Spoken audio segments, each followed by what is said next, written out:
Howdy,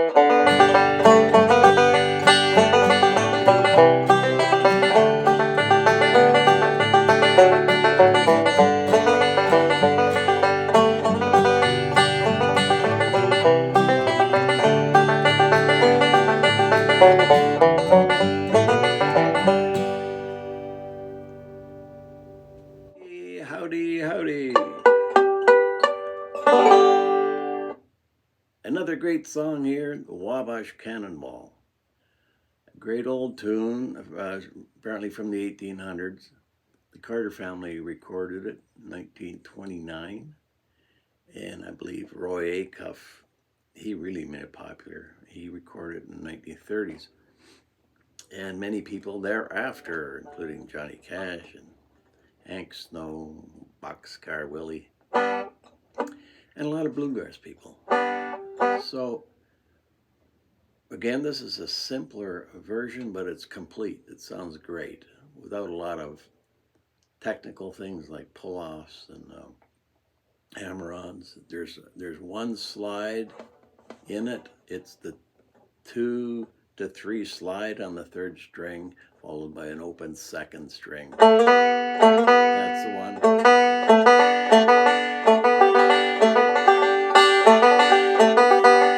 So it's on the tag lick at the end and in the middle.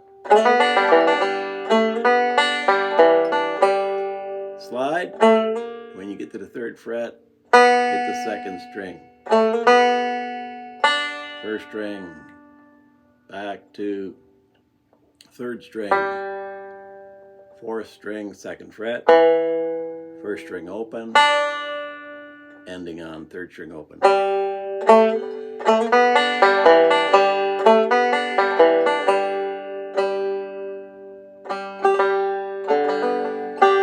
There you go.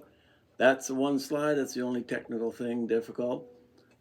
What really is, like I've said in the other videos, what's most difficult, or it's not difficult when you've been playing for a while, but is we're doing all these notes well,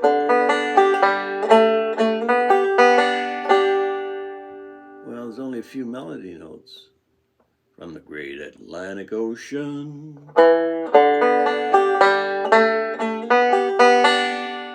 See that? So the melody notes are, and we put in between notes. This is the hallmark of bluegrass banjo playing, of course.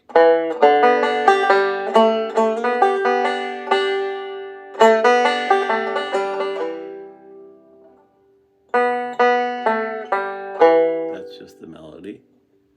And here's the banjo arrangement. So we get all these extra notes, filler notes, if you want to call them that. They're part of banjo rolls, if you want to call them that, 3-finger rolls, 3-finger, actually 2 fingers and a thumb, right? And so we have the challenge of all these tunes. And this is difficult when you're in the first couple of years of playing. You're bringing out the melody notes and surrounding them with the other notes of the rolls. So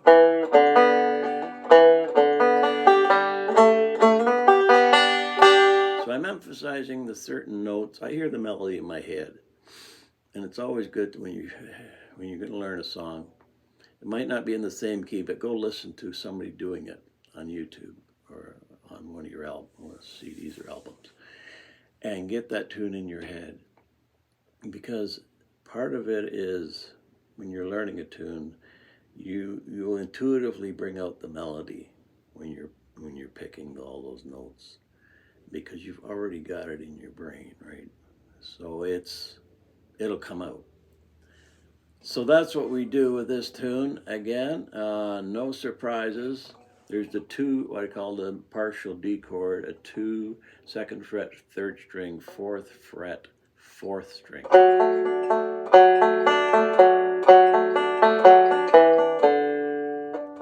Comes in once, I believe once, yeah. And most of this is 4 rolls, except for this little area This measure here on that 2/4 partial D chord starts on the, it's a reverse roll. There's the forward part of it, 4th string, 3rd string, 1st string. The reverse part of it is back to 3rd string, back to 4th string, 1st string.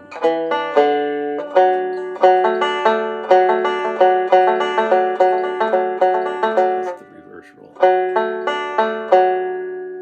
So that sometimes takes a little practice because you're using I in a row. 3rd string, 1st string, 3rd string. And that sometimes takes practice when you're been doing all forward rolls, which seem to come more natural. And all of a sudden you do reverse. It takes a bit more practice. Any of these, if you have a problem with a certain measure or a phrase, focus on that. Play it over, loop it. Play it over and over and over. The easy parts of the tune, you don't have to do it as often as the difficult parts, obviously, when you're learning, right? So if you have a difficult area, just play it over and over until it's smooth. You can do it without thinking. So that's it. Wabash Cannonball, a great old tune, popular at jams. This is a good jam arrangement. Once you learn this, you go to a jam, you can play this, it'll sound great, everybody will love it. So that's it. Have fun. Is that in tune? Yeah.